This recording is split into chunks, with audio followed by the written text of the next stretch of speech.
Download this code from codegib.com, link in the description below. GitHub sukantgujar, implementing HTTP 206 partial content with express.js. This tutorial will guide you through understanding and implementing HTTP 206 partial content responses in your express.js application.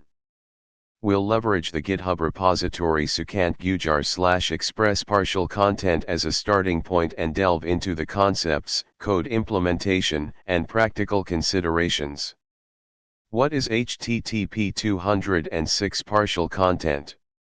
HTTP 206 partial content is a response status code that indicates that the server has successfully fulfilled a partial GET request for the target resource. This is particularly useful for video and audio streaming. Allows clients to request specific chunks of a media file, improving responsiveness and efficiency.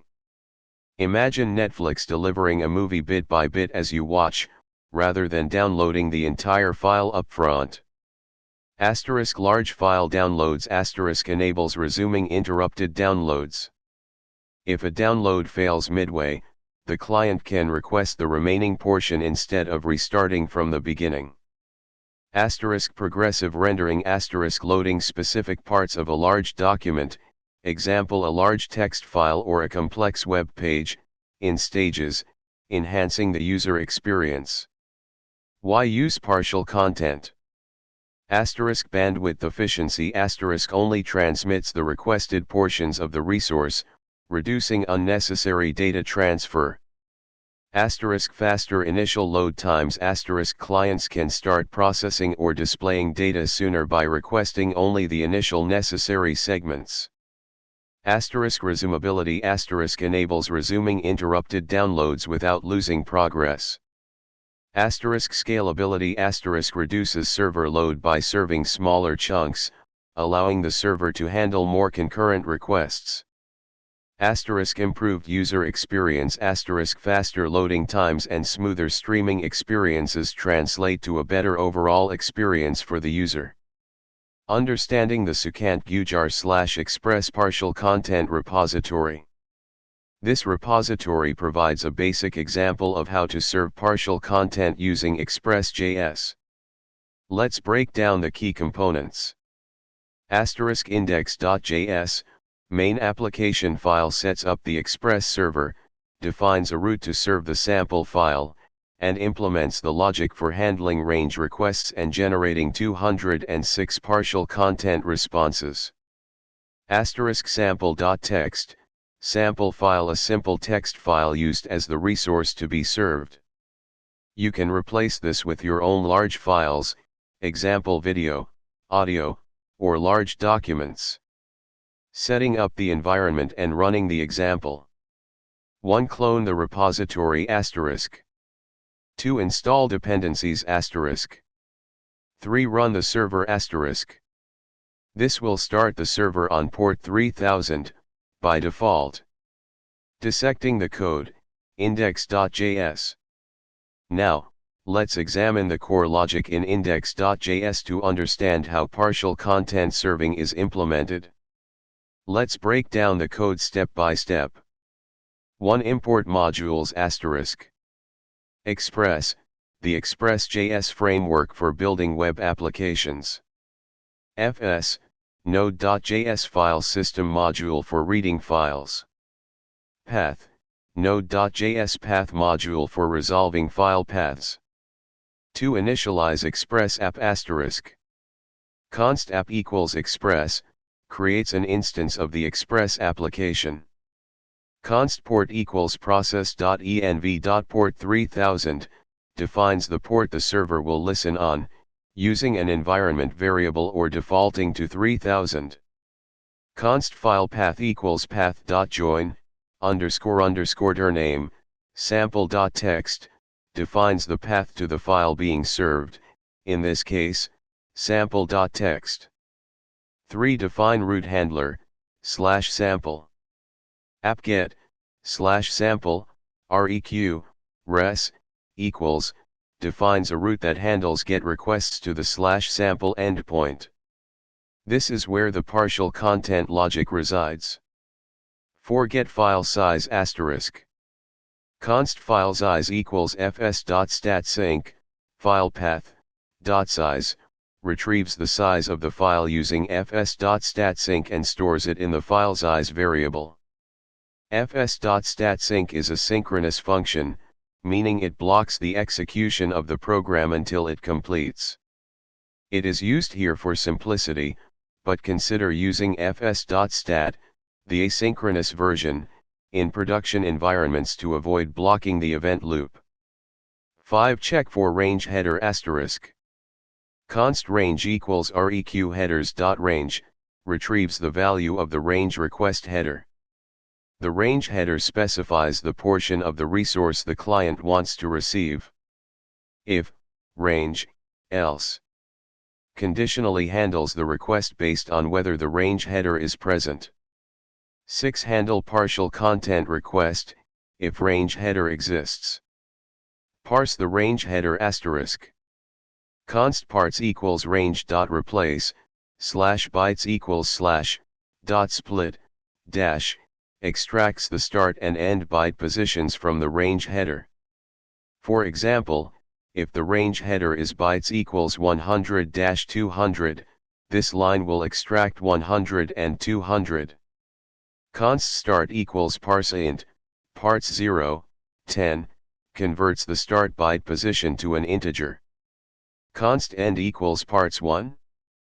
ParseInt, parts 1, 10, file size, 1, converts the end byte position to an integer.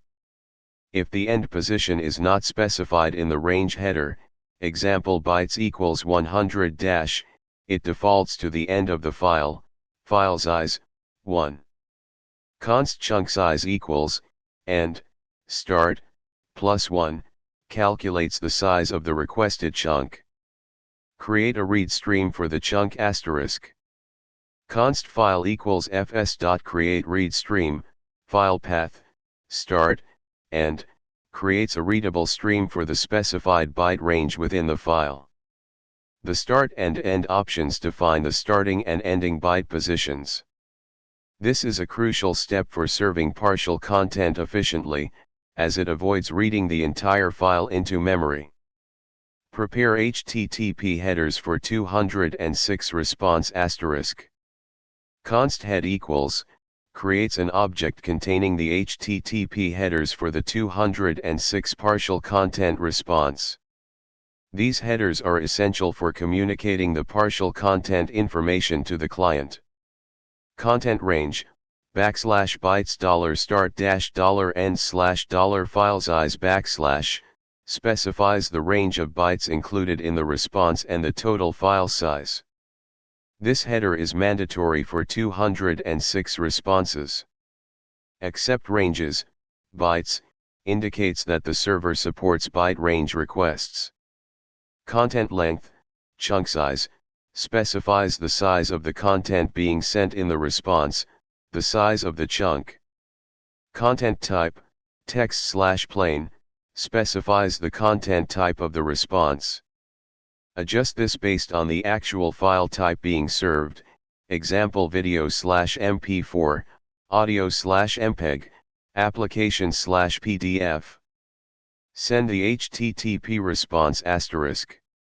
res.writeHead, 206, head, sets the HTTP status code to 206 partial content and sends the headers. Pipe the file stream to the response asterisk. File.pipe, res, pipes the data from the file stream to the response stream. This efficiently streams the file data to the client without buffering the entire file in memory. 7. Handle full content request, if no range header exists. Prepare HTTP headers for 200 response asterisk. Const head equals, creates an object containing the HTTP headers for the 200 OK response. Content length, file size, specifies the size of the file. Content type, text/plain, specifies the content type of the response. Send the HTTP response asterisk.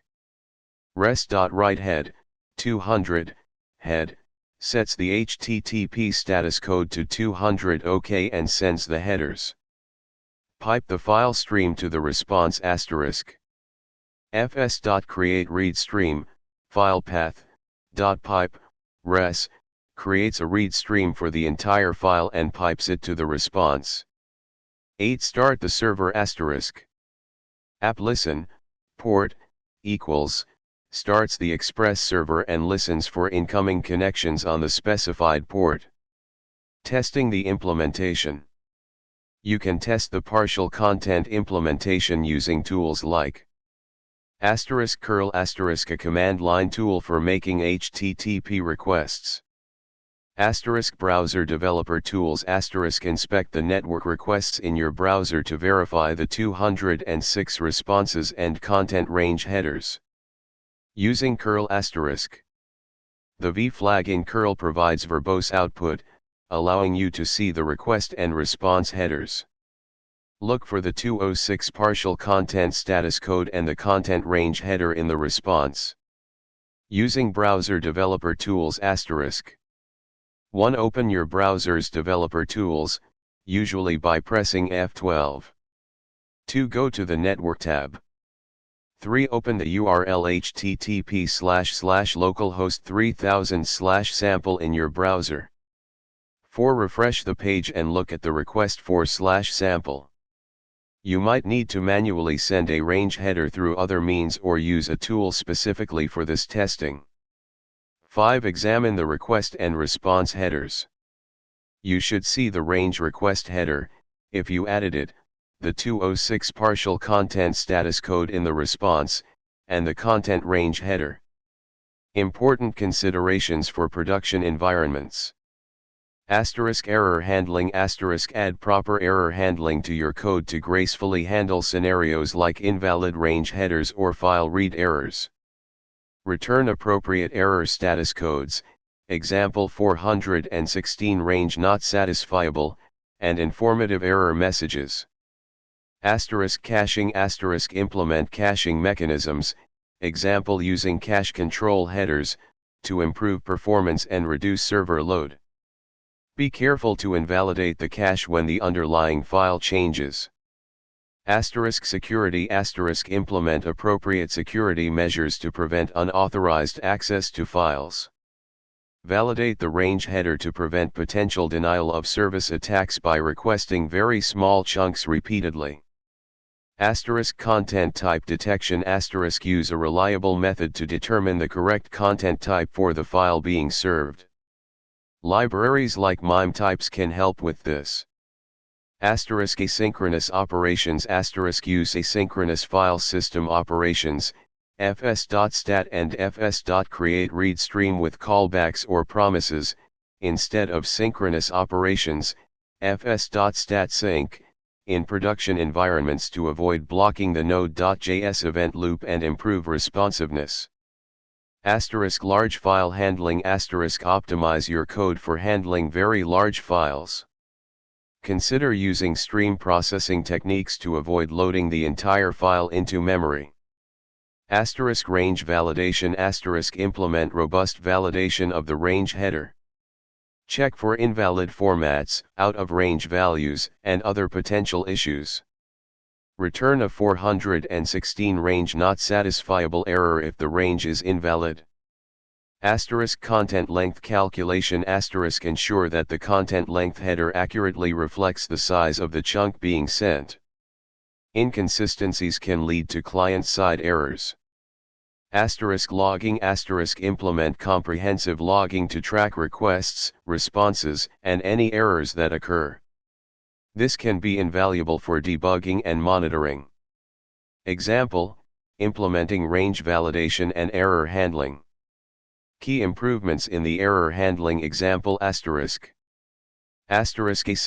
file stat uses fs.promises.stat, which returns a promise, for asynchronous file size retrieval, preventing blocking. This requires Node.js 14+ or the utility promise if a function in older versions. *try/catch block * wraps the entire root handler in a try/catch block to catch any errors that might occur during file access or stream processing. *range validation * added specific checks to validate the range header. *start equals file size, checks if the requested start position is beyond the end of the file. *end equals file size, checks if the requested end position is beyond the end of the file. *start end, checks if the start position is greater than the end position. *416 range not satisfiable * returns a 416 status code and an appropriate error message if the range header is invalid. *500 internal server error * returns a 500 status code and a generic error message if any other error occurs. You should replace this with more specific error handling based on the type of error. *logging * logs the error to the console for debugging purposes. Adapting to different file types, media streaming example. For media streaming, example video or audio, you'll need to adjust the content type header accordingly. Here's an example for serving an MP4 video file. Key changes for media streaming *. Video path * points to the path of your video file. Content type, video/MP4 * sets the content type header to video/MP4. Use the appropriate content type for your media file format, example audio/MPEG for MP3, video/WEBM for WEBM. Refer to the IANA media types, https://www.iana.org/assignments/media-types/media-types.xhtml, registry for a complete list of content types. Conclusion. Implementing HTTP 206 partial content with express.js allows you to deliver large resources efficiently and provide a better user experience. By understanding the concepts, code examples, and considerations discussed in this tutorial, you can confidently integrate partial content serving into your web applications. Remember to adapt the code and configurations based on your specific file types, error handling requirements, and security considerations. Always prioritize asynchronous operations and robust error handling for production deployments. Good luck.